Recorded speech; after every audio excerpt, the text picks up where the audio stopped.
to call to order the regular city council meeting. It's Tuesday, August 12th, 2025. Time is now 7 o'clock p.m. We'll start with the Pledge of Allegiance, followed by a moment of silent meditation. Allegiance to the flag of the United States and to the republic for which it stands, one nation, under God, indivisible, liberty, justice for all.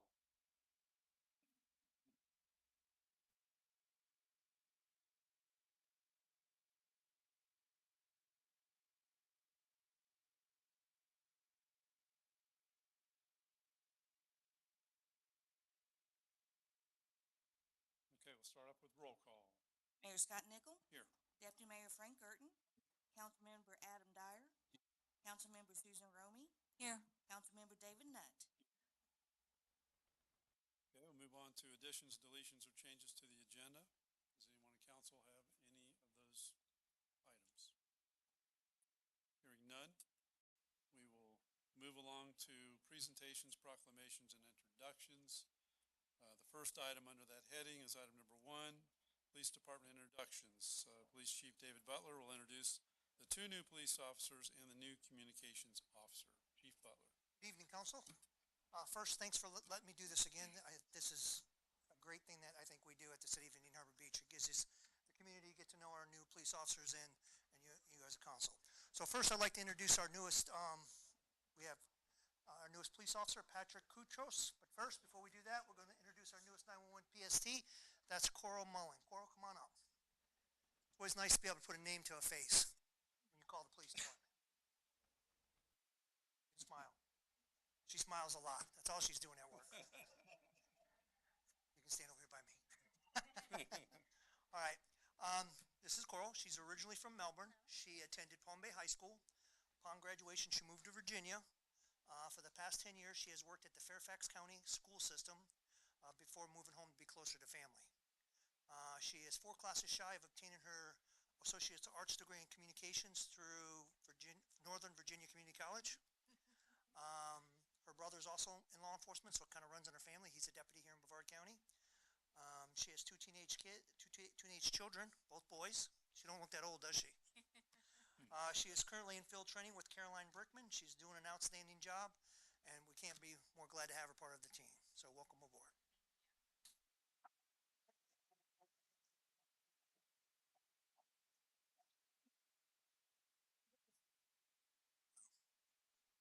Okay.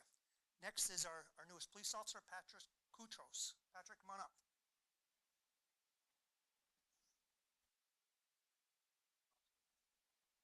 All right, this is Patrick. He's originally from Marathon, Florida. After graduating from high school, Patrick being young and not really knowing any better, he attended the Monroe County Fire Academy, became a certified firefighter and EMT. Worked for Marathon Fire Rescue and Orange County Fire Rescue. Seeing the air in his way, he moved to Brevard County and attended Eastern Florida State College Police Academy. He worked shortly for Melbourne Police Department before joining our team. He comes from a law enforcement family. I'm sure your dad talked you into doing the right thing. As he is a retired police officer out of Rhode Island. All joking aside, his EMT experience is going to be a big help in our community. As us being the first responders, that's going to be a huge thing. He's currently in field training, doing an excellent job. He's assigned to Officer Perez, soon to be Corporal Perez, and he's doing a great job. So we're going to swear you in. Who you want to pin you? Okay. All right. Raise your hand. All right. I state your name. I, Patrick Kutros, You solemnly swear. do solemnly swear I will support, defend, and comply that I will support the Constitution of the United States, the Constitution and laws of the state of Florida, Constitution, laws of the State of Florida, charter laws and ordinances, the charters of the City of Indian Harbor Beach, the City of Indian, rules and regulations rules and regulations of the Indian Harbor Beach Police Department, of the Indian Harbor law enforcement code of ethics. and law. I'll faithfully discharge my duties, I will faithfully execute police officer to the best of my ability. as a police officer. Congratulations.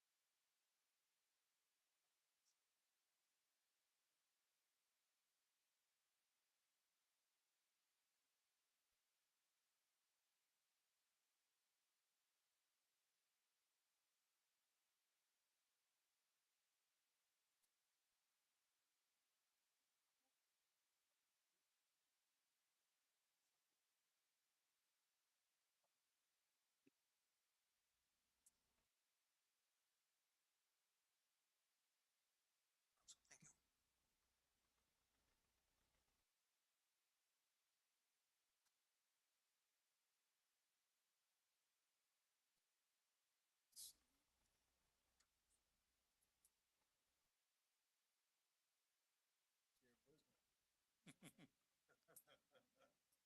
escape.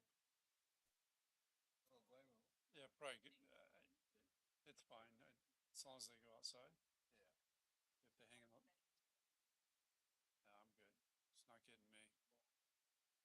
no, I'm good. It's not getting me. It's getting me. Yeah, you probably need to shut it because they're gonna hang it.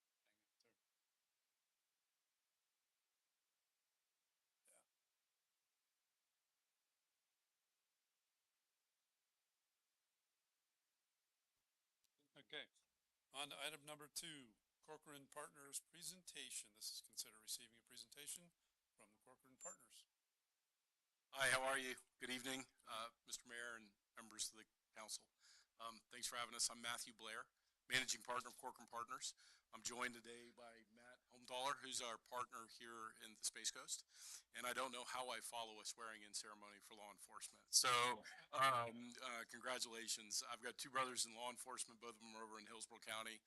They do not swear in front of their city council or county commission over there. And so this is a very cool honor. I'll text them and say, you guys missed out. You should have been over here at Indian Harbor Beach. Number 1, appreciate the opportunity to represent you in Tallahassee for the state legislature. We've been doing so for the last few months since the beginning of the year. And I'm happy to walk through the last legislative session briefly with you. As all of you know, session in Florida starts. It's a 60-day consecutive session, one of the fastest in the country. That was scheduled to start in March this year and end in May. And because of disagreement between the House and the Senate and the governor, that was extended for an additional 45 days. So session wrapped up in the middle of June. Budget was passed, thankfully, and the governor acted on that just a few days before the fiscal year started, July 1st. As we look forward to the next legislative session in the start, this is a short year, the year that we consider a short year. Legislative session will start in January and wrap up in March. In an election year, that's the way it is. With that, committee weeks will start in October. There's 2 committee weeks in October, 2 in November, a couple in December, and then second week of January will be the start of session. As part of that, I know your previous meeting, you discussed putting forward an appropriations request, and there are some timelines, deadlines associated with that. In the House, that deadline will be in November, that form needs to be completed and submitted, and our team's going to work with your team to get that done. And Mr. Coffey and your team have done an extraordinary job supporting our effort in that regard. In the Senate, there's not a deadline, but we'll want to get those in concurrently with sponsors and lined up and in support and moving in that direction. And frankly, in a legislative session, just like in a city council, probably earlier is better. And so it gives us opportunity to work and try to advance the important projects that you all see are as important. I'll point out for you just some rules of the road in the legislative process.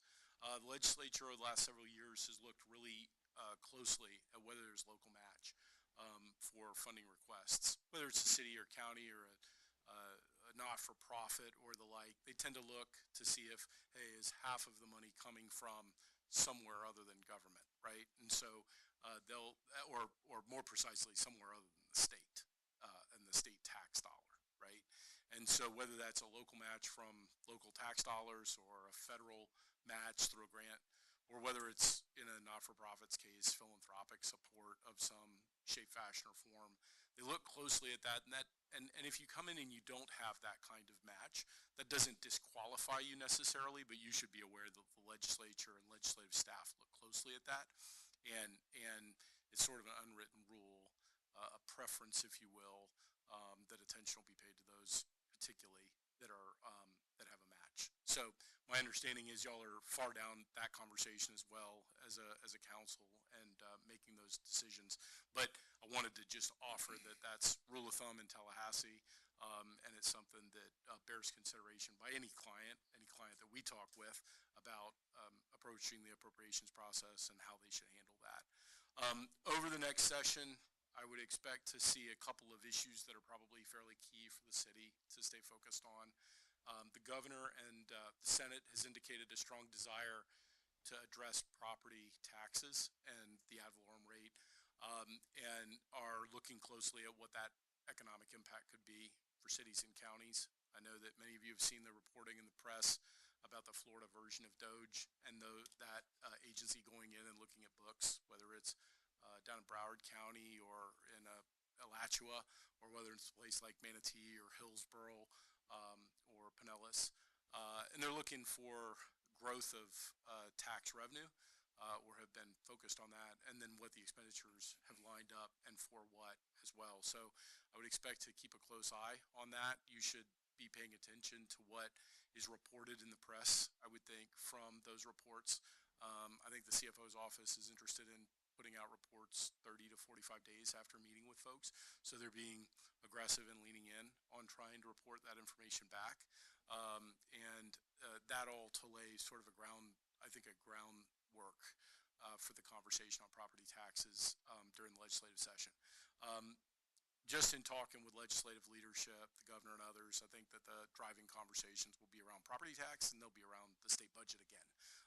There are a lot of members here from their constituents that property insurance is a huge issue, although we don't hear a lot at this point yet. We haven't heard a lot about addressing property insurance and some of the other issues that you might hear talked about in communities. We do consistently hear about the property tax conversation. And what's been widely reported is that the governor and the Senate are interested in looking at a full exemption on all homesteaded property. And so that could be a sizable financial impact for cities, certainly for counties. And what that looks like, there isn't estimates yet for, but I think we all should pay attention to what those estimates look like and what that impact could do to local dollars. If they were to do that, they would be passing a bill that would result in a ballot initiative that would be on the November ballot as part of the a constitutional amendment. And so that's not something that they can pass and automatically goes into law. It would be something that voters would have to decide, and I don't have to remind all of you as elected officials that to have a constitutional amendment pass requires 60% of the vote in support. So that's kind of a quick overview of session, what we expect, some of the top line issues. We're all obviously optimistic that there's not a 45-day extension, hopefully, this year, and that things wrap up more closely on time. I'm, again, happy to answer any questions. I stand here as a face of a team of 17 people that represent you in Tallahassee as part of our firm. And again, it's an honor to carry the badge and the mantle for you all in Tallahassee. Okay, thank you very Yes, sir. much. Does David, do you have any questions? I knew I asked the right guy. Yeah. How are we on the front of laws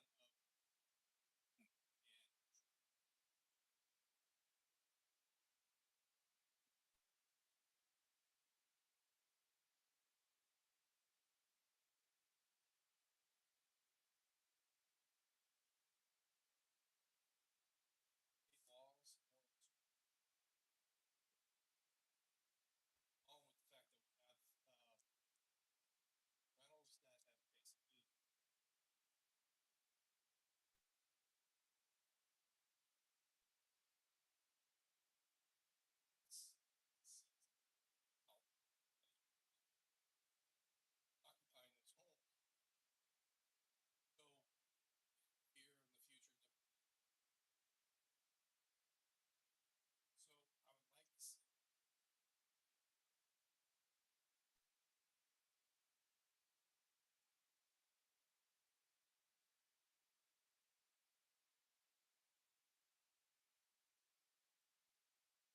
Happy to,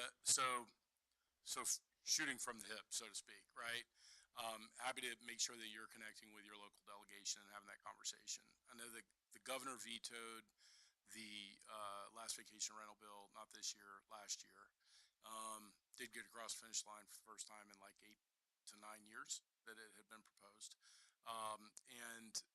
We were candidly part on behalf of we represent another city over on our side, on our coast. I live in Hillsborough County. We represent the city of Anna Maria Island.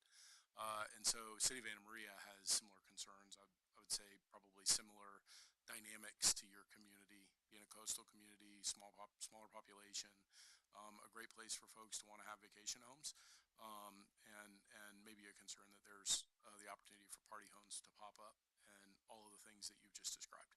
So we were happy to see the governor's action in that regard. I think there wasn't a bill passed and filed last year and aggressively pushed by that set of interest groups because of the governor's position on the issue and the fact that he vetoed the bill. That doesn't mean it couldn't come back this year.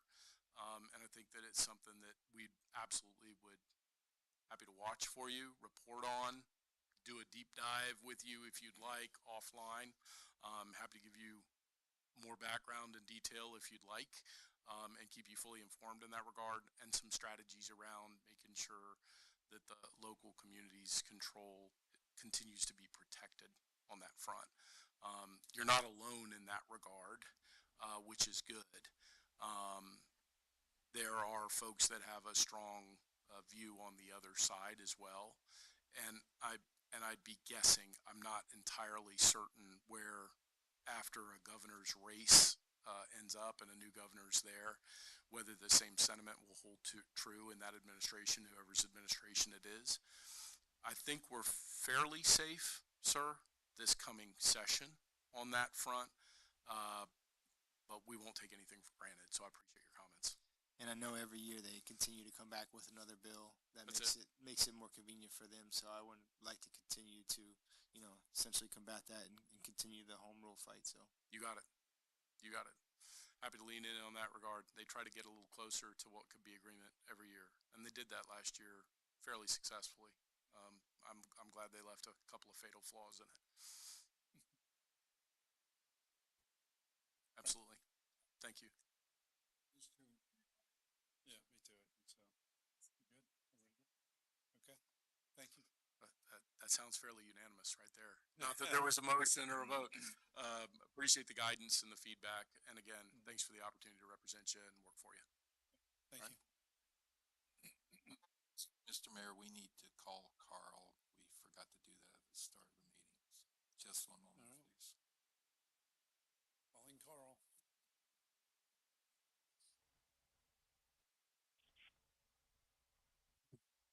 Hey, Carl, got you on phone now. Thanks. Okay, moving on to the next item, which is approval of minutes. We have three of those. The first one is item number 3, which is approve the regular council meeting minutes from July 22nd, 2025.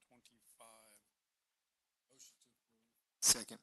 Motion by Deputy Mayor Gerton, second by Council Member Dyer. All those in favor signify by saying aye. Aye. Those opposed, same sign. Motion carries 5-0. Number 4, approve the South Patrick Drive workshop minutes from July 29th, 2025. Make a motion to approve the South Patrick Drive workshop minutes from July 29th. Second. Motion by Councilmember Dyer, second by Councilmember Romy. All those in favor signify by saying aye. Aye. Those opposed, same sign. Motion carries 5-0. Item number 5, approve the low-speed vehicle workshop minutes from July 29th, 2025. Like to make a motion to approve the low-speed vehicle workshop minutes from July 29th. I have a motion from Councilmember Dyer, second by Deputy Mayor Gerton. All those in favor signify by saying aye. Those opposed, same sign. Motion carries 5-0. Okay, we're on to reports. First item being city manager's report. City Manager Coffey. Yes, Mr. Mayor, council members, residents here and watching at home.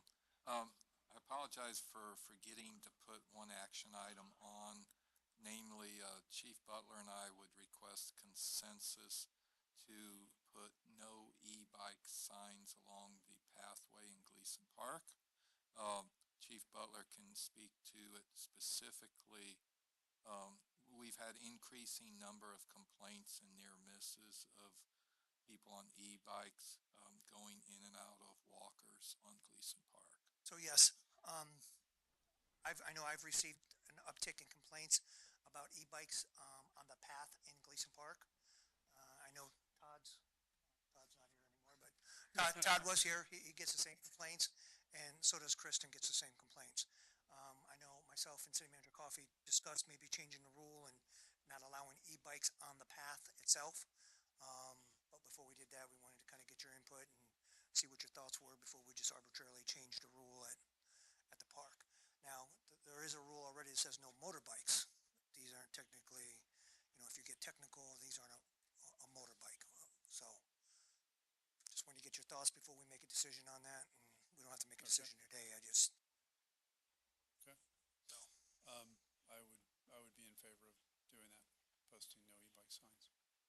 Gleason Park. in Gleason Park only. Yes. Frank? I don't think that's gonna do anything. I hate to say it, but, I agree with you. we have to come up with something that's a little bit more substantial. If we're gonna be serious about taking care of that problem. I was over here maybe about a week ago now, time goes by, and 3 people went right through our parking lot here, right out through that sign where it says don't enter here, and they were going, they were going, kids, but they were going, boom, over through there, out to St. Patrick there. Unbelievable. I couldn't believe it. I mean, young, healthy looking kids having a good time out there. Something's gonna happen. I know what we're doing initially, Officer Imperato is giving a presentation to all the kids at Ocean Breeze, a presentation that we came up with. The plan is to give it to all the kids at Ocean Breeze, kind of let them know what the rules are, because sometimes they get e-bikes and they have no idea what the rules are. So we're trying to kind of do the education first, and once we're done with that, then we're gonna kind of, the officer's gonna be out there enforcing, trying to be a little bit more strict on enforcing some of those. But right now, technically, they can ride their bike on the pathway in Gleason Park. I think it's a great start. I mean, my kids have the e-bikes and they always say, there's no rules, there's no rules. Right. And I try to explain that there are. So I think it's a great first step to do this and what Officer Jen is doing at school. And maybe in the future, we have an e-bike workshop. Correct. Because I know that everyone's talking to me about these e-bikes. Yes. Just So wanna I keep just it think safe. it was a good first start. You're absolutely Great right. first start, And yeah. we have a lot of older citizens that use Gleason Park. Yep. Get their exercise and walk and their dogs and. Adam? I support that, definitely. School, special programs that Right. need that. Yeah, I agree. It's time for a workshop on e-bikes, try to address the situation. Yeah, I think it's a good start. I mean, I'm not opposed to e-bikes in general. No, but yeah. Gleason Parks, that's pretty tough in there. It's so heavily used. Hopefully, It's pretty dangerous. hopefully that new thing what Jen's doing will help. Okay. I agree, and Gleason should be a safe place. It's a safe haven for whoever's in there. But this only question is if it's only applying to bikes, not the one wheels or the scooters. I mean, I know it's a good starting point, but how are you going to apply that to the other I type can of make the electric sign vehicles? include, It could just I'll be make a sign that electric. talks about that, electric vehicles. So it's not, we're having to come back to electric this, so it's bikes, inclusive. All right. Thank you. Thank you. Next, some informational items. Qualifying for the 2025 election ended today. Neil Oreo qualified for seat 4, and Mayor Scott Nickel qualified for seat 5. Both candidates are unopposed. Congratulations. Change in the first council meeting date in September. Due to a change in the Brevard County scheduled public hearing for their millage and budget adoption, the city can no longer hold the first meeting on the planned Wednesday, September 10th.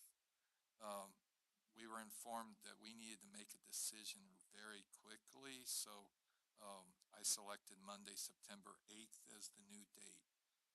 My apologies for anyone looking to go to the Space Coast League of Cities that night. We will need you here for that meeting.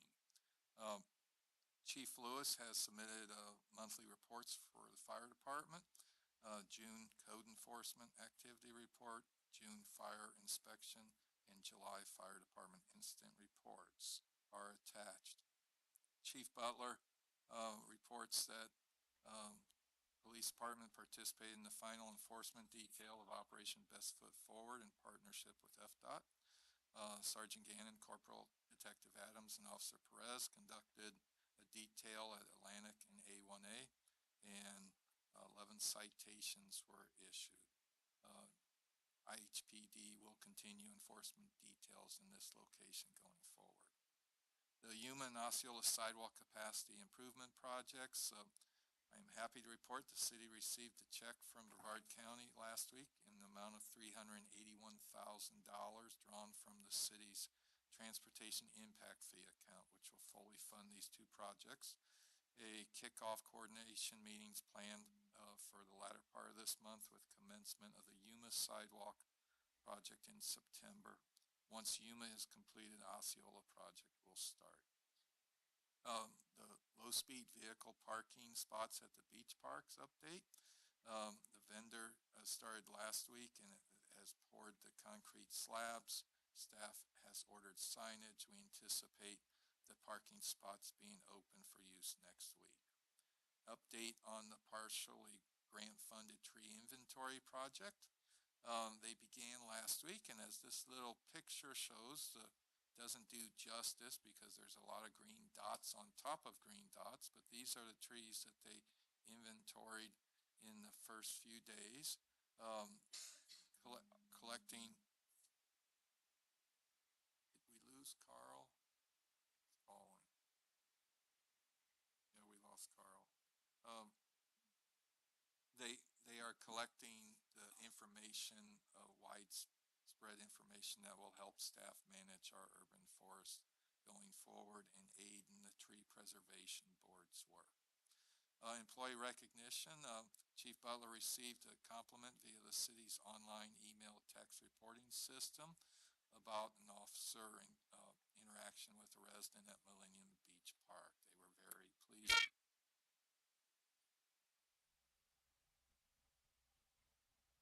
Hello? Okay, Carl, we got you back. And, Okay, cool. and for the next council meeting, we have 3 proclamations planned. Consideration of adoption of the employee insurance plans for next year, updated banking signature cards, and a code enforcement discussion with Chief Lewis. And that concludes my report, Mr. Mayor. Okay, thank you. Next is City Attorney's report. Carl, do you have anything for us? No, sir. Okay, thank you.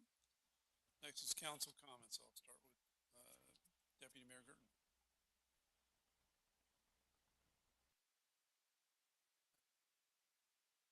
What I might have is that, in short, I'm happy that Neil Yorio is coming in November. We couldn't find a better person out there. We'll miss you up here though, Frank. Absolutely. Frank, it's been a pleasure serving with you, sir. I'm here till November. Fair enough. I'll say it again in November then.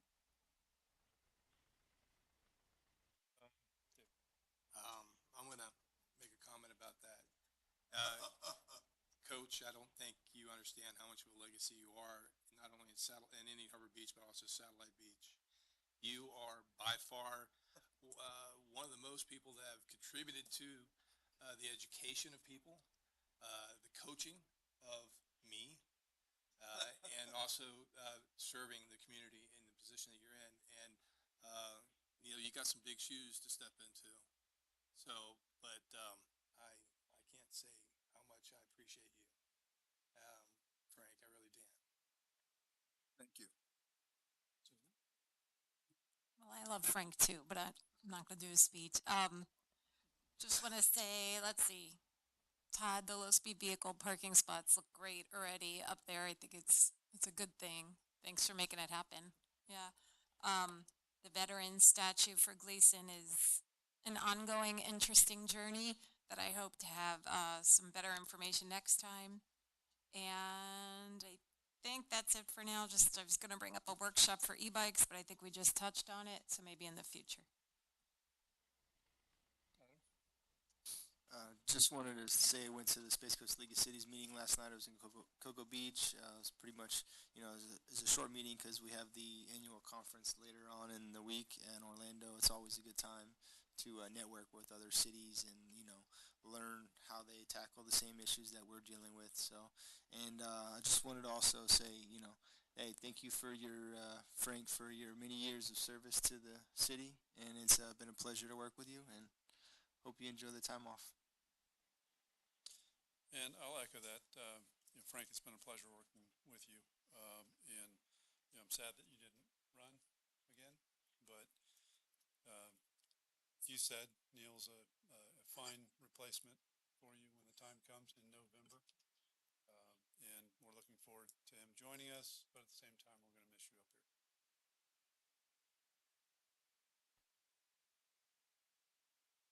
Okay, so public comments on agenda items only. Anybody wants to come up and speak on an agenda item, you may do so. If it's a public hearing item, then of course you don't need to do that until the item comes up. Being none, we will move on to new business. Item number 7, public hearings, resolution number 763, adopting the annual stormwater utility non-ad valorem assessment rate for fiscal year 2025-2026. This is to consider holding a public hearing on resolution number 763, ratifying and confirming the assessment roll, and adopting the annual stormwater utility non-ad valorem assessment rate for fiscal year 2025-2026. I will read the resolution into the record.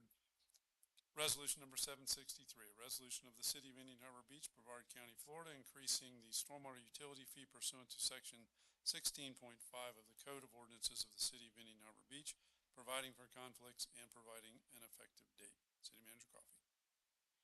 Yes, Mr. Mayor. In 1992, the city adopted a municipal stormwater code and non-ad valorem tax program. Section 16.5-6B of the city code states that the city council by the 15th of September will review the assessment roll in the rate and consider any objections filed before ratifying and confirming the roll and certifying the roll to the tax collector. As discussed previously in workshops throughout the year, I recommend for fiscal year 26 an $18 a year increase in the stormwater utility assessment to $90 per year for equivalent residential unit. That will generate an additional approximately $85,000 in gross receipts. These additional funds will help address maintenance needs of our aging infrastructure, continue to address localized flooding, and address state mandated pollutant loading reduction goals. Specifically for next year, we have $19,500 budgeted for operating expenses, which miscellaneous maintenance, rain barrel rebates, etc. $75,000 to start a preventive maintenance program for stormwater pipes, a video inspection, and slip lining to reduce long-term repair costs. $40,000 to fund any breaks in pipes which we've had over the last few years, and $175,000 to fund repairs to the drainage system along School Road. $104,384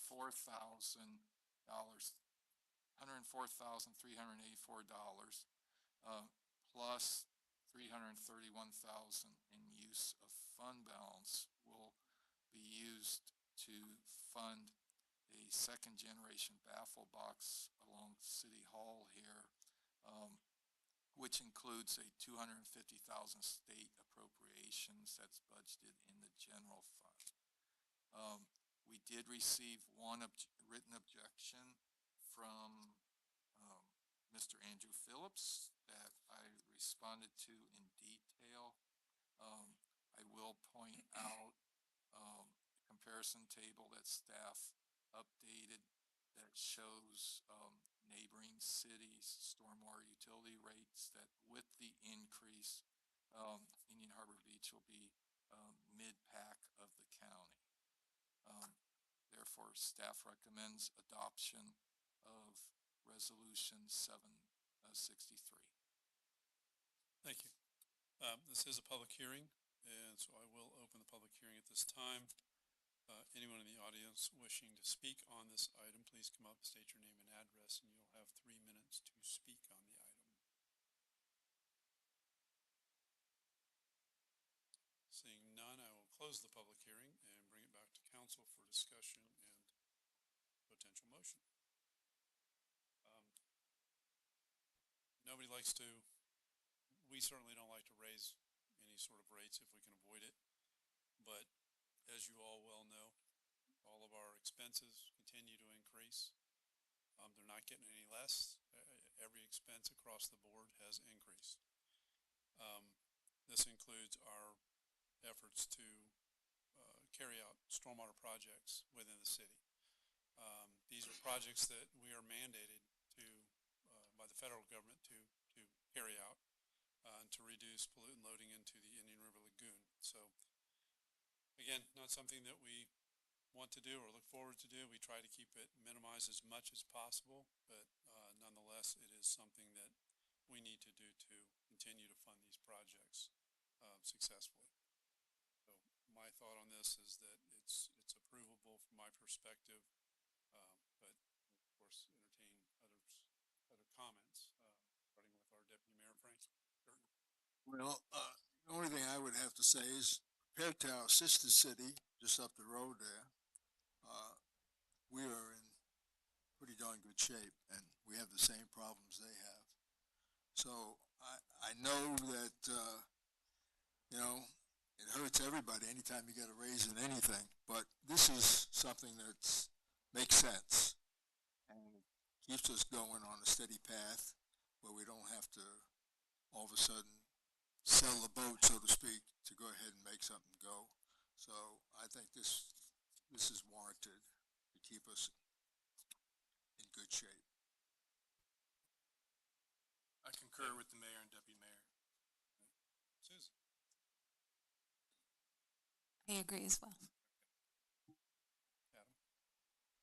I agree as well. I think, we're still behind the state required baffle boxes to our neighboring cities, but, I definitely think we do need to adopt this increase. Okay. With that said, I would entertain a motion.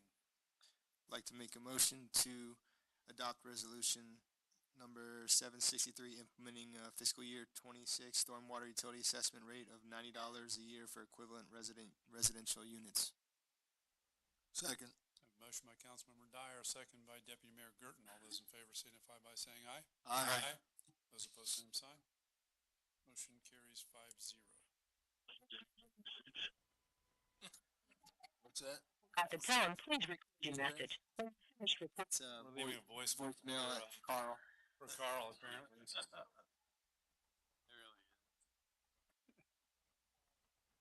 Carl, call us back. Thanks. Scott.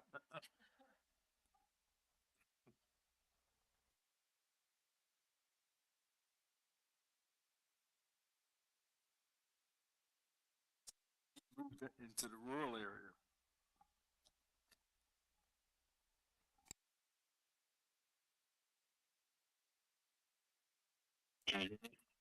Yes, and you need to quit hanging up. Now, Okay. On item number 8, direction on how to proceed with an annexation request. This is to consider providing staff and the city's planning consultant, Kelly Delmonico, AICP, regarding how to proceed with an annexation request. City Manager Coffey. Yes, Mr. Mayor. The owner of 106 Bel Air, who is in the audience tonight, contacted staff about the procedures for voluntary annexation. We have not done these that often, so to make sure everyone is on board before the applicant starts writing sizable checks to us, we thought it would be prudent to get direction from y'all. Kelly, would you like to come up and do your presentation?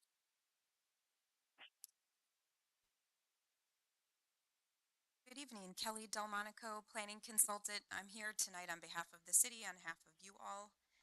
As John mentioned, we did get correspondence from a new property owner who is interested in fixing up his property, and his plan is to retire here with his wife, but in the meantime, he wants the ability to be able to rent it out on a case-by-case basis within the city of Indian Harbor Beach. And so there's 3 things today that I do want to address with you all. The first is annexation advisability, which is site-specific to this property. Oh yeah, do I have a clicker, or is that?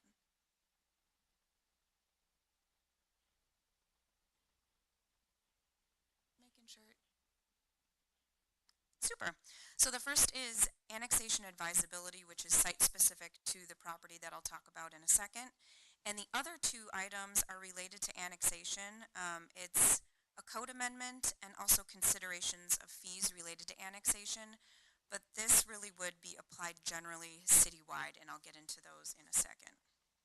So the first here, you can see the property outlined in red in front of you. What I want to point out is Indian Harbor Beach is located in the blue area, and the city of Melbourne is right up in there as well. That's the yellow property. O'Galley Boulevard is the east-west road just to the south here. So this is a small pocket of a neighborhood that was developed in unincorporated Brevard County, and this property, in accordance with Florida statutes, is eligible to apply for annexation because it's compact, it's contiguous, and it's not creating any type of enclave. So I am joined tonight by Lance Hargrove. He's in the audience here. If you have any other initial questions about his presentation or his desires for renovating and eventually living in this property in Indian Harbor Beach. If you decide to go down the road of annexation and we bring it back and it goes through the whole process, what that would mean is the regulatory power for all things moving forward for this property would be in the hands of Indian Harbor Beach, and it would no longer be the regulatory responsibility of Brevard County, and it would also avoid a future annexation, possibly through the city of Melbourne. Each of those jurisdictions has different regulations as it applies to land development and rentals and things like that, but the only way Indian Harbor Beach can control that is if it's annexed into the city.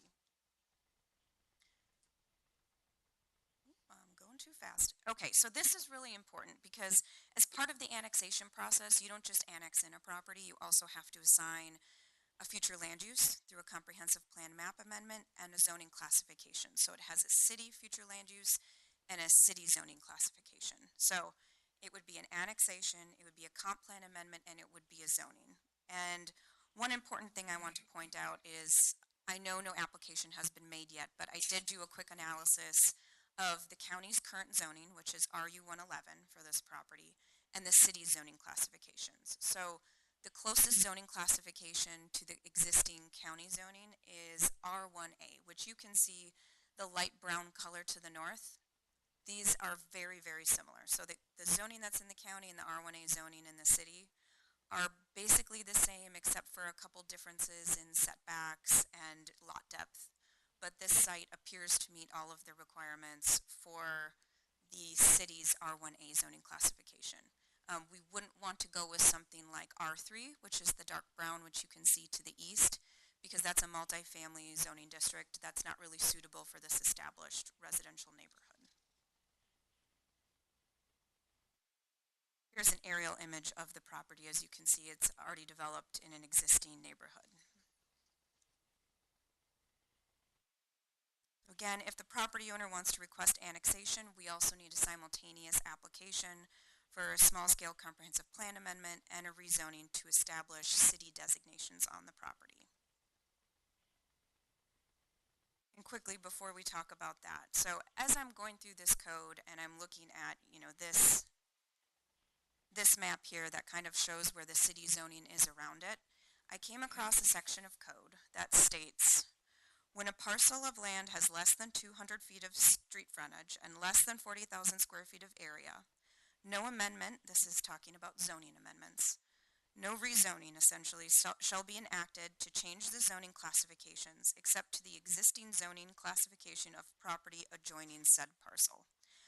I think the reason that this was put in code way back when was to prevent something called spot zoning, and it's where let's say you're in the middle of an established neighborhood and you decide to zone that multifamily. Unfortunately, what this is doing is it shouldn't really apply to annexed properties, because what that would say is the only valid zoning that we could possibly give this property or any other property that might want to annex in the future would be R3, which isn't appropriate. So I would propose that I look at amending the code. This is generally speaking for any future annexation to make some exceptions in there. So we're preventing spot zoning, but not stopping people from annexing in and obtaining an appropriate zoning classification. And there probably would be some other minor code amendments that would follow along with that. And then the third thing I wanted to discuss is fees. So currently there is no adopted fee for an annexation application. However, you have to do a comp plan amendment and a rezoning. So when I'm looking at tallying up the costs for these, in addition to the property owner of any property wanting to annex having to do a survey, it would also be about $3,000 for a small property for the comp plan amendment, rezoning, legal ads and mailings, and then whatever else fees the city decided it wanted to pass on. So I just wanted to hear maybe some conversation from council on whether or not you desire to incentivize annexations through reduction or elimination of related fees. And I'm not just talking the one property in question, I'm talking all future annexations. So a quick example is West Melbourne. So West Melbourne wants to incentivize annexations, especially smaller single-family lots that it might be cost prohibitive. They're trying to fill in all their little enclaves and areas. So what they do is they have, a no-cost application fee for annexation, comp plan, and rezoning, and then they charge half price for the legal ad, which is half of about $1,500. The city of Melbourne, they don't have any annexation fees, and they cap their small site annexation comp plan rezone at $625, and they subsidize legal ads. So there's different ways we can look at it. We don't have to make any decisions tonight. I just wanted to better understand if council maybe wants to head in a direction of considering some type of incentivizing annexations in the future. And with that, I'm happy to answer any questions, or the property owner is happy to answer any questions. And again, it's the three things: advisability and annexation, potential code amendment to clean up that rezoning issue, and then consideration of fees. Okay, thank you. So annexing this property would not, under an R1A zoning, ultimately, this would not create any sort of non-conforming use. So the existing house meets current setbacks for R1A in our Indian Harbor Beach zoning? Correct. That's what it appears at this point without first studying the survey. But the house, I did make some measurements on the Brevard County property appraiser, and it is on a big lot, and it exceeds anything that Indian Harbor Beach would require for the principal structure. Okay. And the language that's in our current code about the zoning being controlled by adjacent zoning, you're looking to clean that up to essentially state something to the effect of that the zoning shall be consistent with similar nearby uses, or something to that effect. In other words, that's a single family house. It's not multifamily like next door. The similar use would be the houses to the north that have the R1A zoning. Yeah, and I would probably come up with some type of language that states, in cases of annexation, we want to assign an appropriate zoning classification, not necessarily something it's adjacent to. Right. Yes, sir. Okay. And then the fees to reduce the cost and to potentially create an incentive for annexation. Yeah, I would certainly be in favor of entertaining something like that. The costs are quite high, especially when you start talking about a single lot owner trying to annex. That can be cost prohibitive the way it is currently set up. So I would be in favor of that. Now, the million-dollar question is the use of the home. You're the property owner, sir? Okay. Come on up. State your name and address, please.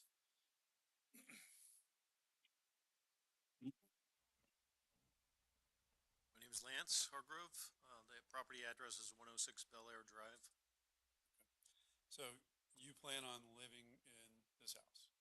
Once we retire, yes, which is coming up right now, pretty much. So- We're planning on moving here October, November-ish. So Waiting till hurricane season's over.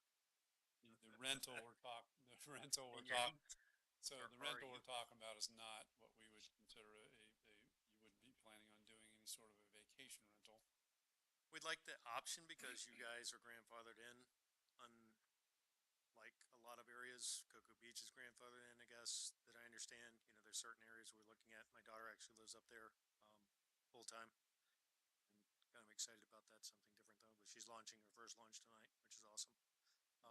But we would like the option until we retire and ultimately move here, of being able to do that because you allow that here, obviously. Um, all right, that's answered my question on that. Frank, do you have any comments or questions? Property owner or Ms. No, you know, it really makes sense. I can see us, Justin, you know, a little bit of, you know, we're limited. I mean, you know, he'll be able to put in vacation rental. I mean, we can't do anything there, so. It does make sense to me as far as the lot is concerned and the area is concerned. It's a positive situation for other property owners in that area. So I would be, you know, I could see where it would be positive. There's no way we can limit, you know, vacation rentals. So we're up in the creek on that, even though we'd like to do away with them. But it makes sense to me.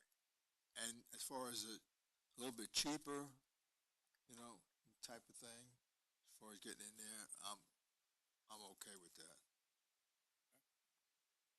David? I need a little education on this. So you're unincorporated now. I'm trying to understand what the benefit would be.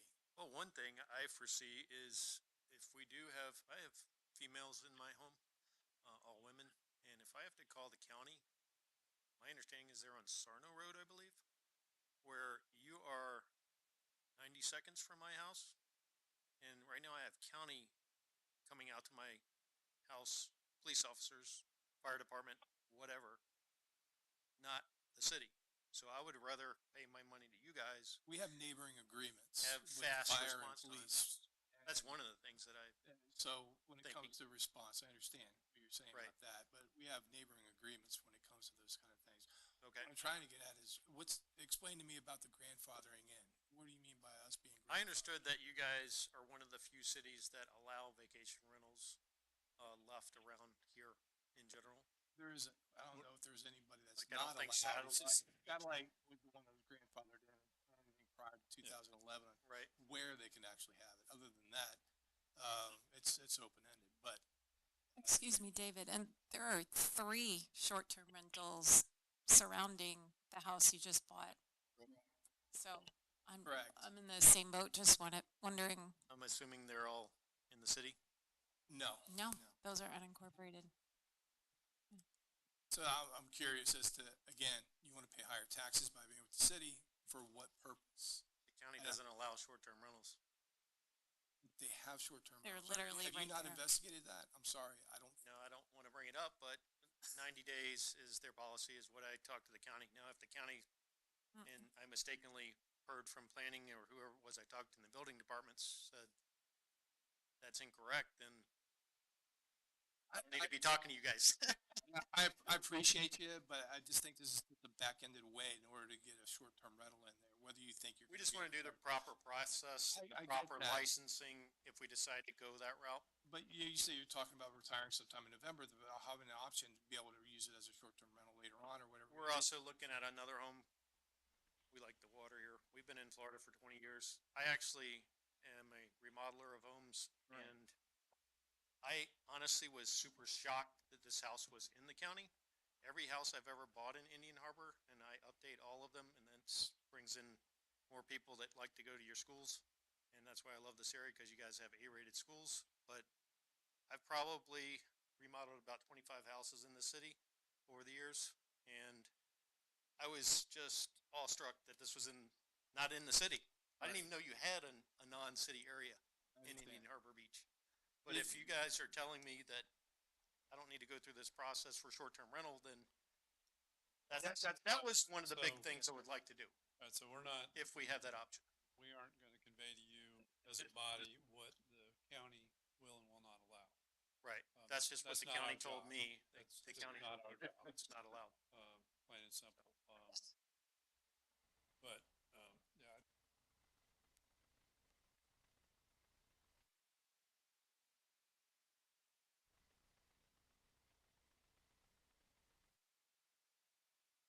But at the same time, I want to make sure that this is just not a back-ended way in order to be able to have a short-term rental when reality is we have plenty as we speak. Right. And so I'm a little concerned about that. If you say you're going to retire in November and move in full-time and that's it, I'm all on board because I'd love to have you. I really would. Yeah. Because I want you know, we need the revenue. Bring it in. It's more tax monies for the city here. We can help pay for stormwater and everything else. Sure. But if not, we got a problem. Right. As simple as it gets. And I'm going to be the one that's going to speak up, and everyone else here is going to follow. I'm going to leave it at that. Okay. Mrs. Delmonico. If I may just provide 2 cents, it is my understanding that Brevard County requires 90-day rentals. If you're in this zoning classification, you either need to be in a more multi-family classification or east of A1A. So my house is similar zoning, similar situated. I'm restricted to 90 days or more for a rental. The city of Melbourne does not have restrictions on short-term rentals. So any cities in the city of Melbourne, which is in yellow, which has the potential to grow over time, they do not have restrictions on that other than meeting Florida Building Code.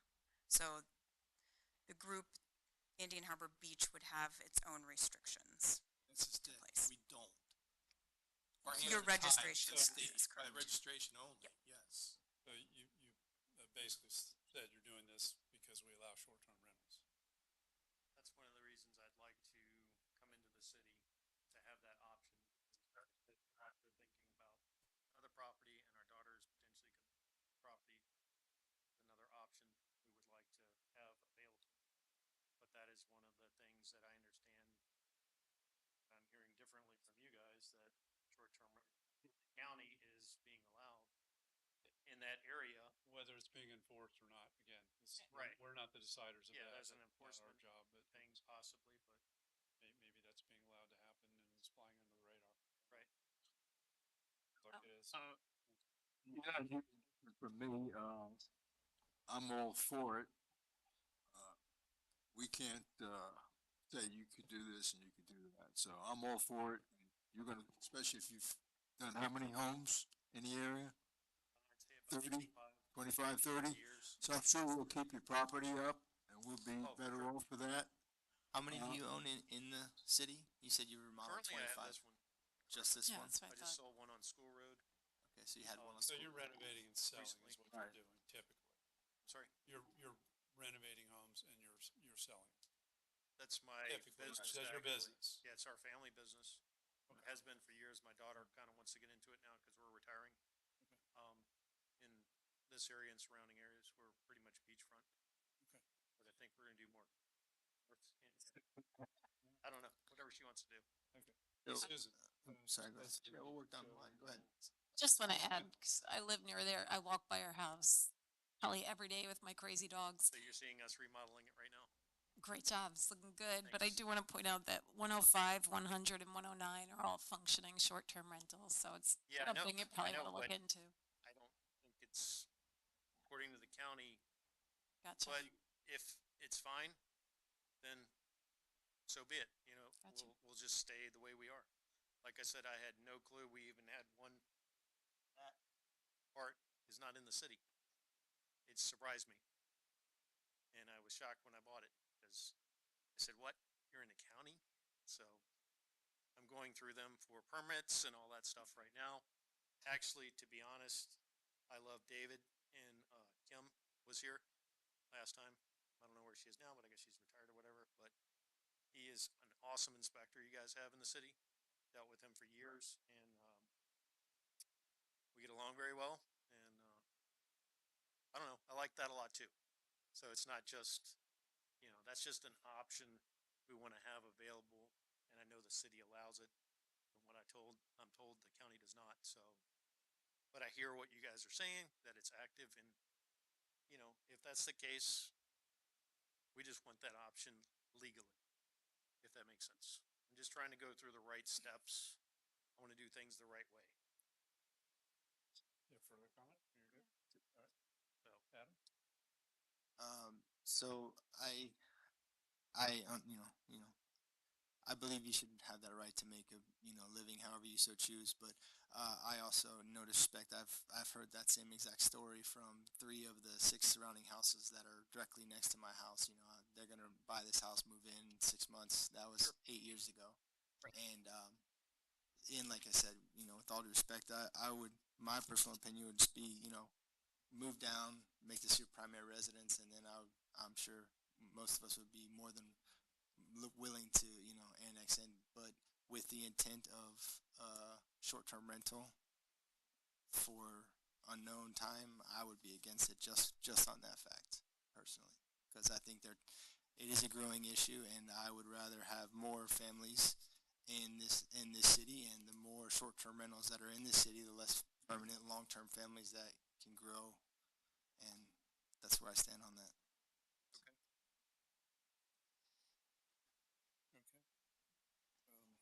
Thank you. All questions for me? Hear from you. Do you have an opinion yourself? Well, I mean, I don't particularly care for, pursuing this for the purpose of being able to do a short-term rental. Because if we do the annexation, then there's absolutely zero we can do to prevent that from happening. And, I also want to be clear, I'm not against short-term rentals,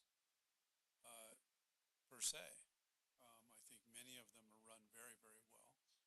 They're typically very well maintained. But we all know that there can be some outliers out there and can be some problematic tenants that show up there from time to time at various places. Some of them are run perfectly well, and they're very well restricted, if you will, for certain activities and occupancies and all that. But, once it happens, it's kind of out of our control, and then it becomes an enforcement issue. And so, again, I'm not against that business per se. I know people that have short-term rental homes, but they're local, as you are, but they're local, and they manage them very well and very tightly, if you will. So, I mean, again, not against the business. I'm uncertain about an annexation request, based on why it's being done. As Councilmember Nutt pointed out, we have reciprocal mutual aid agreements with Brevard County. And quite honestly, there's many times they're parked across A1A in the parking lot at the beach park there at Canova Beach. They're there all the time. So There's actually 2 BCSO units that are on the beach side, so you right. do have coverage, And but there's also mutual aid.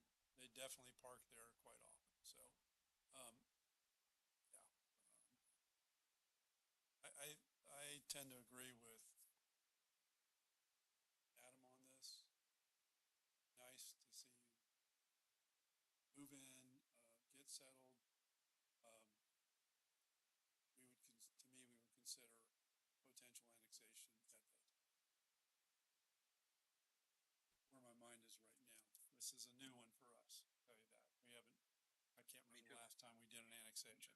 Yeah. In fact, I don't know. We haven't done. because that's like, what, 11 houses that are in your city, I think? Yeah, I In the appreciate entire rest of the city, it's allowed, basically. Yes, sir. And I appreciate it, I really, but you being a remodeler, I'm almost positive you've done some short-term rental remodels as well that you sold or maybe. I don't know. I mean, who the Again, in-person is, but Yeah, for the most part, I'd say I've dealt mostly with families or people that wanted to move here because of, not for rentals anyway. I'm not against short-term rentals. I just think we have enough enough's enough. That's basically what, is where I'm putting it. And if that's the route you're going again, said it's, We this is like the the only, option anyway. this is the only, if you're going, if we had the same type of grandfather law as the county does with 90 days, Right. you know, that would be a blessing for us at this point in time. Mhm. Because of how inundated we are with short-term rentals. There's 3 on my block, getting ready to be a 4th. It's just getting too much. Right. I'm sorry, but your intentions, the way you put it, if you said I'm gonna retire in November, done. You know? Right. But that's not the case. Yeah, we definitely want that option. I understand. And, I'm not sure what, I heard your attorneys talking about it too. And he said, and, you know, it's a big thing with DeSantis and state right now with property taxes. I don't know how it's gonna affect you guys, but I heard homestead, and if we're not homestead, now it's gonna go the other route. Yes, And if you guys have all these rental things going on, they're all technically gonna go to you guys from what I understand. yes, sir. Taxes, anyway, you know, because they're non-homesteaded. But that's one of the things is, you know, we really wanna give money to the city rather than the county too, Understood. Yes, you sir. know, on that side of it. Who knows what's gonna happen with that? Yeah, that's what I'm going to It's next. just a separate, Well, Carl, are you still there? Did you hang up on us again? Yes. He's on the Yeah, so I just wanted to get your thoughts on this. This is an unusual request for us. Is there, I mean, there's no application's been filed for annexation yet. We're not officially considering anything at the moment. And the way I look at this is we can have a no decision tonight if we want to, or we can give direction to consider moving forward with an approval or not. What are your thoughts in general from a legal standpoint? Are we putting ourselves in any sort of bad position? Well, it's not unusual for people to come before council and feel them out and see what the general consensus. You know, whether the applicant, individual applicant gets a good feeling or a bad feeling, the request. I will tell you this, the last annexation we did was on O'Galley Boulevard. If you recall the old ABC Liquor Lounge area, we did that years ago, and that was the last one we did. But I will make an observation about the annexation. It is contiguous, so as the planner said, it meets the criteria for annexation. But what it does then, if it's annexed, opens up other contiguous properties to this property to now also ask for annexation. So that's something others start coming in and making the same request. Potentially, yes. But as far as how to proceed tonight, again, I think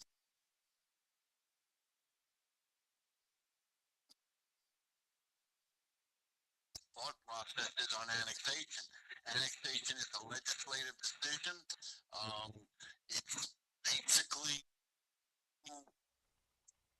the members of the council whether or not they want to do it or not. It's that simple.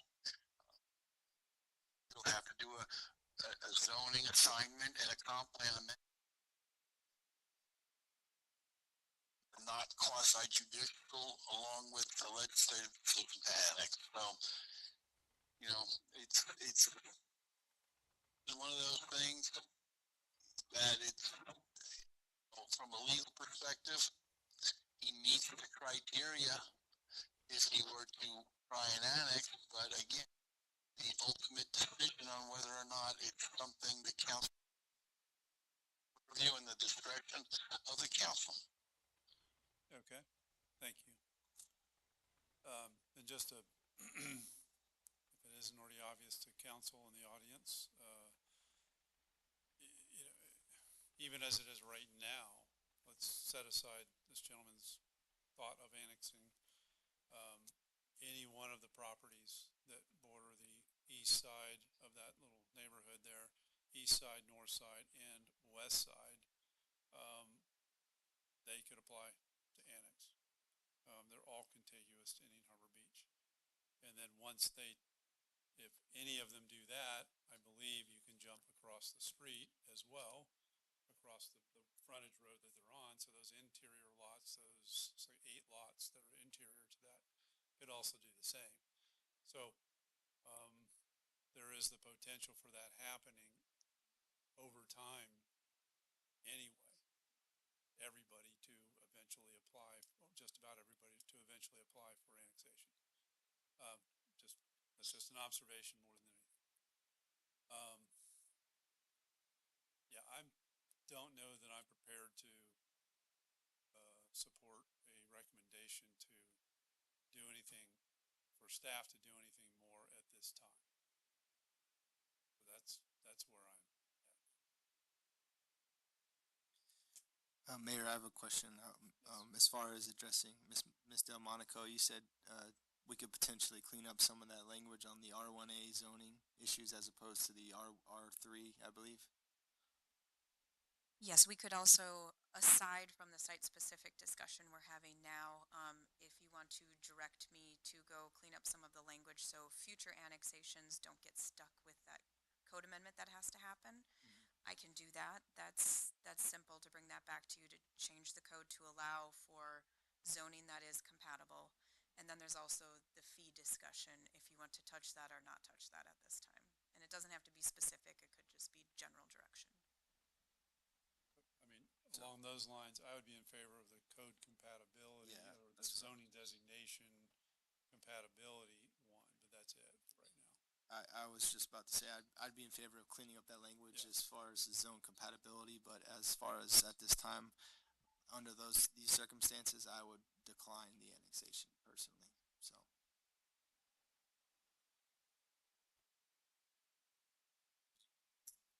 I would agree, cleaning up the language and declining the request at this time. Just to clarify, that's just the zoning compatibility. And it looked like a consensus on the zoning compatibility language to move forward with that at this time.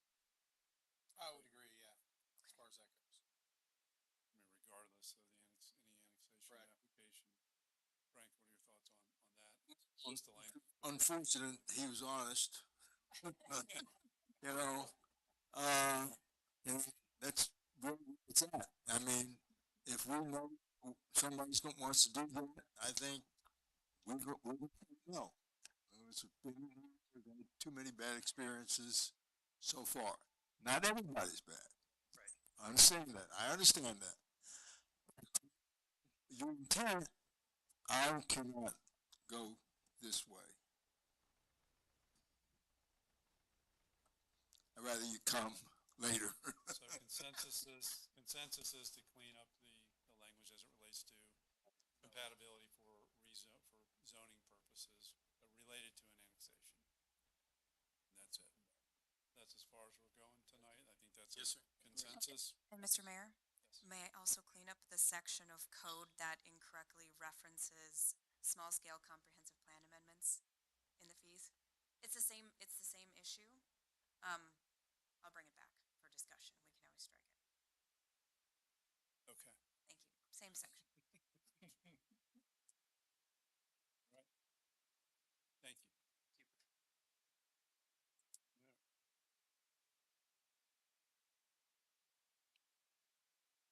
All right, next item is item number 9, award of contract for construction services for the partially grant-funded City Hall Baffle Box Stormwater Project. This is to consider awarding a contract not to exceed $777,000 to BDI Marine Contractors LLC for construction services related to the City Hall Baffle Box Stormwater Project. City Manager Coffman. Yes, Mr. Mayor. In 2023, the city received a $250,000 state appropriations for this project with a required $250,000 local match. Subsequently, the city solicited for requests for qualifications for design and awarded a contract later that year to Infrastructure Solution Services for those designs. Those designs were completed earlier this year in accordance with city charter. The request for proposal was advertised in Florida Today. 3 responses were received, of which BDI Marine Contractors was the highest ranked firm. Subsequently, about the same time, the city received notice of a 30% match water quality grant award up to $1.1 million to offset the cost of this project. Having a grant and a state appropriations with required matches is sort of like going to mass on Sunday. There's a mystery that no one can explain fully until the project's completed of how much local match is required. One person says you can only have to pay $14,000. Another person says you'll have to pay $440,000. Hence, regardless of how the grant works, it will save the city some money. The question is how much will be determined. The city has budgeted $454,000 for the local match, and when it is completed, we'll see what our reimbursements are. Staff developed a contract that was reviewed by City Attorney Bone and agreed to by BDI as attached. Staff recommends City Council award a contract not to exceed $777,000 to BDI Marine Contractors LLC for construction services related to the City Hall Baffle Box Stormwater project. Okay, thank you.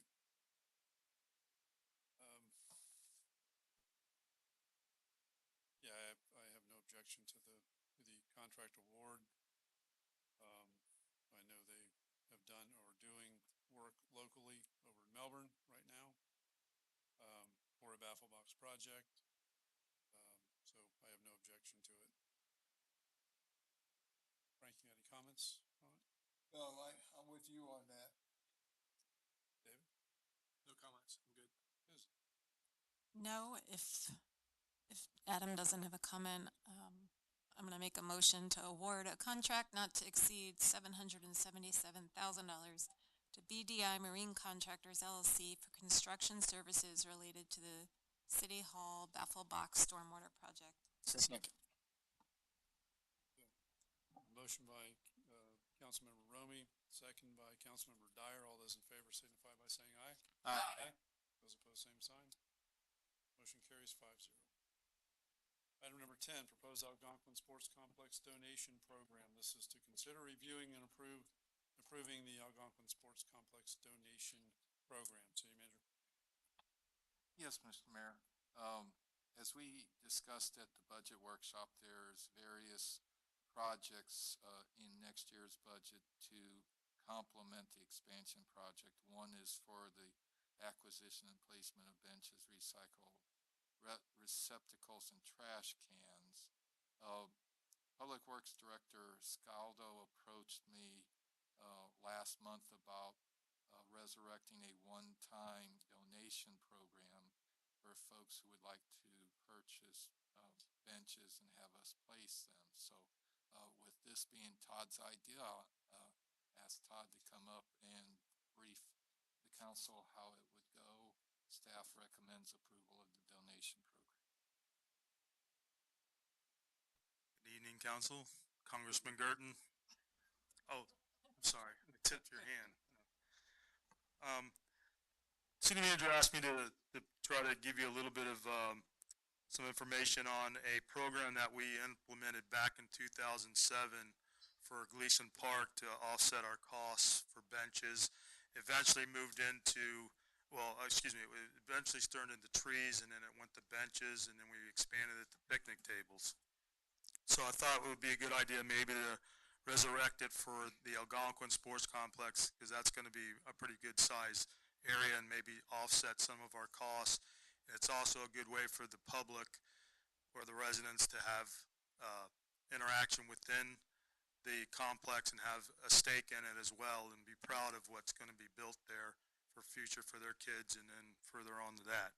In saying that, the program that we had in Gleason, it started in 2007 and it ended around 2018. The reason why that was we were getting so many requests for benches and stuff, and if you could have just imagined if you had a bench every 10 feet, it just would get out of hand and it wouldn't look good. And so we kind of shut it off at 2018.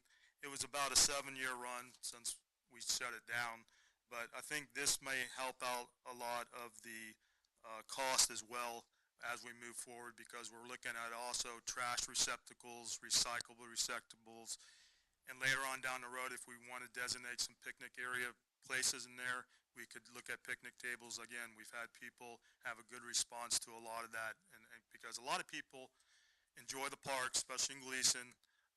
People walk it. I'm getting all sorts of people from all over Brevard. I've met people from Titusville, Merritt Island, Melbourne Beach. They love the park. And just to give you a little bit of history of that, this all goes back to the late Jackie Burns. I had many conversations with her. She loved that park, bringing her grandkids. But anyways, it built over time. And from everything I've got back, it's been a positive thing with what we've done to it as far as the benches, the trees, donations, the picnic tables, the playgrounds, all that stuff. We're converting a lot of that stuff over from wood to recyclable plastic. So anyways, the program that I kind of modified is that the city would have control over 2 types of benches. The reason for that is we've had close to 3 or 4 different types of benches in the park.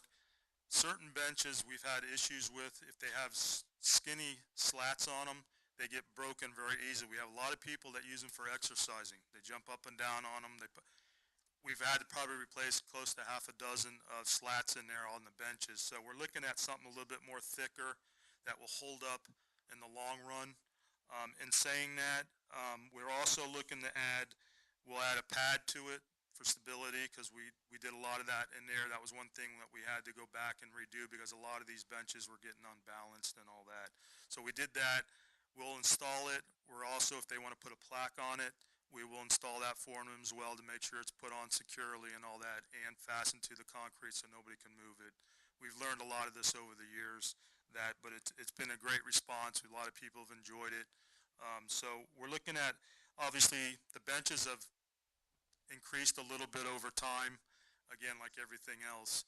But if you look at, I don't know if you have the packets that might have been distributed. I don't know what the city manager gave you, but a lot of this stuff, we have the colors, the 2 different types of benches. We also have plaque information on here, where to get your plaques if you want a metal or a recyclable. And just to let you know, I usually prefer the recyclable. The metals, being on the beach side, we already had to replace a couple. They come detached from the block that we attach them to. Plus, they start disintegrating. The salt just chews them up.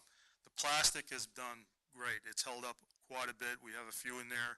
I have one in there, but they hold up a lot better than the metal does. Plus, there's a cost difference there. The metals, when I first checked, they can run you almost $200. And it also depends on the lettering and how you do it. The recyclables are about half that, depending on the verbiage and stuff that you put on them. Of course, everything will be screened through the city or my department to make sure we don't have no profanity. It's sort of like the brick program. We don't want something in there that's going to cause an issue or whatever. So the city will probably have a control on this. We will, if you decide to do it, we will go through us. We will purchase it for you. We will do, get it all set up. The plaque thing, we will do the same. You have to purchase it, but it has to be approved, and then we'll go forward from there, and we will take care of the rest of it as far as the install. I kind of gave a rough donation of $650. That's for either one of the 2 benches that I suggest that we pursue, or they can pursue or choose from. And they do come in different colors. You can look at that. But I also gave where we get the benches from. We have a good rapport with It's Recycled, and a lot of those things you see at the beach parks and all of our parks come from them. We get a good deal. I have a good relationship with them. So I'm very confident that they will do us right in the end here. So I'm not sure if you have any, questions or anything to go over. If you do have the sheets, if there's something on here, again, you can always get a contact with me if there's a question on any of this, but I think it's pretty straightforward, and I think it helps a lot of the people that might be interested in it on where to go, because we get a lot of questions of vendors and stuff like that, so we kind of limit it down to the people that we've kind of dealt with over the time. Obviously, the metal ones, we deal with Carlson's Trophy Shop. They did a lot of the metal ones for us, the recyclable, obviously goes through the, recyclable vendor who does quite a few of them. And they have websites, they can look at these things up and see what they look like, all that, so. Okay. That's about it. All right, thank you. Yep. Any questions? One question, does the $650 include the plaque or the plaque is separate? The plaque will be separate. That just pays for the bench. It pays for the concrete slab we have to put in, the anchors, the anchor them in. We don't charge you for, when you have the plaque, we'll put that on for free, just as a thank you for investing in the park, so. Maybe for the final brochure, we just make it clear, because I assumed it was included when I first looked at it. Well, the issue with the plaques is we don't know. Right. I give the dimensions of what's gonna work, but I don't know what you're gonna put on them. They could be real long. Right. And depending on the lines, that comes in cost, and I can't tell you what that's gonna be. Understood. Yeah. Thanks, Todd. Yeah. I think this is a great idea, so, I know I plan on, purchasing a bench when this comes out, as long, under those stipulations, like you said, everything's uniform and it's the appropriate amount of benches, you Right. you don't have one every 5 feet. Yeah. But I think this is great program. And also one other thing, I did give a kind of a map thing. It's not to scale, but kind of give you an idea. We might be able to add more down the road, but that was just a general, just to kind of give you an idea where they would be. And this would be through the whole facility. This wouldn't be just in where we're building the new stuff. We're talking about the total facility, the walking areas and all that stuff. So it's just for the whole park. It's just not for the one side. All right, good. Frank? Are you, go ahead. Frank? No, anything but a plus on this. Yeah. It's a great way to, like I said, have the community involved, and they take pride in the park. Yeah, I know when we couldn't buy anything over in Gleason anymore, and we went to the brick program, a couple of people that really did a lot for the city, but they couldn't get in there. Correct. And I felt bad for those Yes, I did because, too. I know they see people, but, you have to draw the line somewhere, and it hurts. I mean, we have other opportunities, there's other parks that we can implement this for a short time. Again, there's gonna be probably a short amount of limited spaces here. We can't do 100, 200 of those, I think we did this, it was around 30 or 40 slots at that time, but again, that can be adjusted depending on how we put them in. It sounds like Adam is gonna go ahead and be the first one there, but As first choice? I plan to go too. Okay. I'll take that. David, Todd, I appreciate you bringing this up. Sure. Are we gonna try and incorporate how, you also had tree dedication plaques as well? Is that something we Well, can incorporate with this? that's up to you. That can be, if we want to go pursue that, that's fine. I was just concentrating on the I benches. get it, no. We had more popularity. Again, we have trees that we put in the past, but again, we had to stop that. I agree. Now, we had and I probably shouldn't say, if there's an existing tree that's already in there that nobody has, I don't have a problem them adopting that, You and they and I want to are put part that. of that before. Correct, right? yeah, I mean, we can do that, but I gotta make sure that I'm not taking somebody's Right. tree, because I don't want the phone call, I don't want the email I get it. bitching me out that you took my tree. I don't wanna go there, but, Todd, I appreciate you bringing this yeah, up. we This is can talk great. you through it, yep. Thank you. all right, I would entertain a motion. I'll make a motion to approve the Algonquin Sports Complex donation program, bench donation program. Motion by Councilmember Dyer, second by Deputy Mayor Gerton. All those in favor signify by saying aye. Aye. Those opposed, same sign. Motion carries 5-0. Okay. Yes, sir. I'll make a donation. Hey, Okay. there you go, Carl. We're gonna take a donation to get you a new phone that doesn't hang up. Just let me know what I need to do. Okay. Okay, we'll get in touch with you, Carl. All right. No, there's still one more item.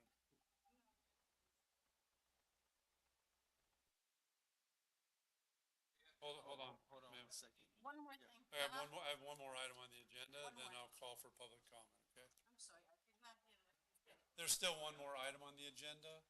There's still one more item on the agenda. Oh. Yeah, one more, and then you can speak. Yeah, I'll call you up. I'll call you up. All right, item number 11, disposition. Item number 11, disposition of fixed assets. This is to consider determining the continued use of a 2008 Ford F-150 truck is uneconomical, inefficient, and serves no useful function, and declare the said fixed asset as surplus and authorize staff to sell the truck via an online auction site to the highest bidder. City Manager Coffey. Yes, Mr. Mayor, per the current budget's fleet replacement schedule, this vehicle with 88,000 miles is recommended to be disposed of as the replacement vehicle is now in service. Staff recommends approval. Okay, any questions from council? Hearing none, I would entertain a motion. I'd like to make, Motion to sell the truck via an online auction site to the highest bidder. second. Motion by Deputy Mayor Gerton, second by Councilmember Dyer. All those in favor signify by saying aye. Aye. Those opposed, same sign. Motion carries 5-0. And now we are on to the public forum, and I do have one speaker form filled out. I'm going to try to pronounce your name. Yentine Paraguay. Is that close? Name. Yes, I'm sorry, I have a Can you hard say time your- to can hear, you say that's your- why. Can you say your name and address? I live in 1 Year Club Lane, and my problem, I moved here, I live in Florida since 2004. From Satellite Beach, we moved to Texas and come back. And I did not know between the Detroit, you going to the yacht club, on the south side, it belong to city. On the north side, it belong to the state. So what happened? Anything before the tree have things going on there, I keeping ask the Indian Harbor Beach as the city to helping me to get the tree to taking care. They say that's belong to the state. We don't do nothing. Okay. Now when the people living in each side, they will big rock with a big machine. They haul them way to there. Then the dirt all went down to the the water going out. The water is supposed to go out straight out to the other side. The water on this what you call Canal?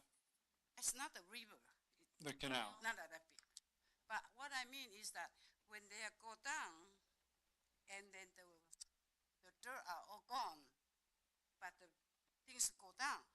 So when the rain come up, the water come up pretty high. So I asked the city, is it possible, can you folks to tell these people doing this, they need to fill up, the dirt come up. So when the rain come up, I don't want to go into my property. Okay. But they say, no, that is a state. And then, when am I paying the tax to the Indian Harbor Beach? Of the, this area, the tax I pay for it, I cannot get any help. I moved here since 2011. On all the other side, on the south side, they have paid the road 3 times already. Yacht Club had just paid the road too. So I asked the guy, are you going to pay our road because the road is cracked? And then, it's uneven. And the thing's keeping sinking down. So they say, oh no, that's a state. We cannot do nothing. If it's a state, not a city, what is the difference that when you cleaning on the south side, do everything on south side, you take the tree down, you're putting all the grass, putting the big tree. But I clear all out, I put all the tree. But I asking to fill out the dirt, so when the rain come, they don't go inside my house. But they say no. So I'm asking if you guys can help, ask them to put the dirt on and put the grass on top. The wrong things, I do not know what is that. So many mellow, they are wrong things, I all stick it out. So these people, when they come mow the lawn, they are very rough. They can cut the grass over to my fence.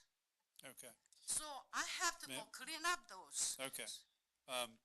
That's your 3 minutes.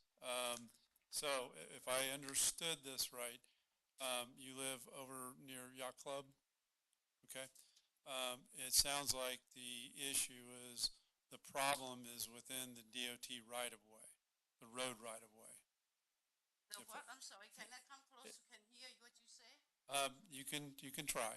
So, the problem sounds like it's within the DOT road right-of-way, Yeah. and that's DOT's land. So, what we can do is, John, if we can get with DOT and perhaps see if we can get a meeting with them out there at the site she's talking about. It sounds like it's an erosion problem. Dirt is washing away from underneath a rock.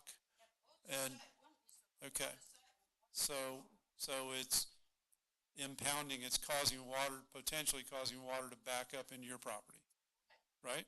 Okay, so I think the best bet is, what we can do for you is, we can get DOT involved in it. We can at least help that process to start happening, have them take a look at it. And we can facilitate that. We can get that meeting to happen. Okay? We'll start with them and see what they have to say about it and see what they can do. Okay? All right.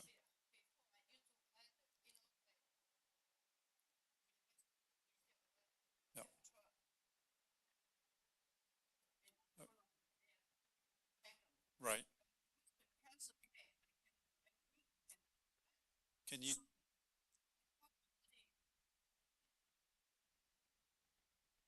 Mhm. Right. Okay. So can you, on the map behind you, see the picture behind you? Is which house is yours? On this picture here. Maybe we could probably have the city, the public works probably meet her at that address and get a better idea of what's going on. Right. Right. Okay. So just wanted to try to point out which one was yours. Okay. So we'll facilitate the arranging for a meeting with DOT, and our public works director, I'm sure, would be happy to participate in that meeting. I think he would.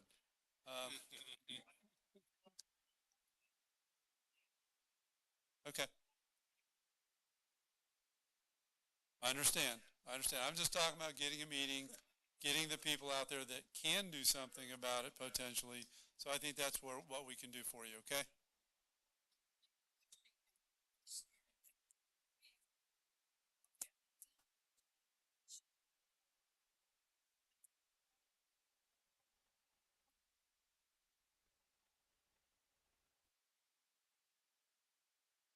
Okay?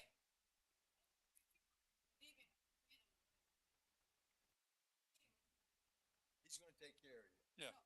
He'll take care of you.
so much. 2 weeks I cannot get up from my bed. By myself, I need a water. I cannot get my own. Anybody help me? Nobody. Ma'am, ma'am, I'm sure, I would like to address this after the meeting. I would like to address this with you after the meeting, but at the time, I would like to make a motion to adjourn. Yes. Okay. I have a motion to adjourn by Councilmember Dyer, Oh, I'm second sorry. by Councilmember Romy. Do we have more speaker comments? I apologize. No, I thought, okay, yeah. No, that was it. No, there's no speaker cards. All right. That was her. Okay. All right. So, motion by Councilmember Dyer, second by Councilmember Romy. All those in favor signify by saying aye. Aye. Aye. Those opposed, same sign. Motion carries 5-0. We are adjourned.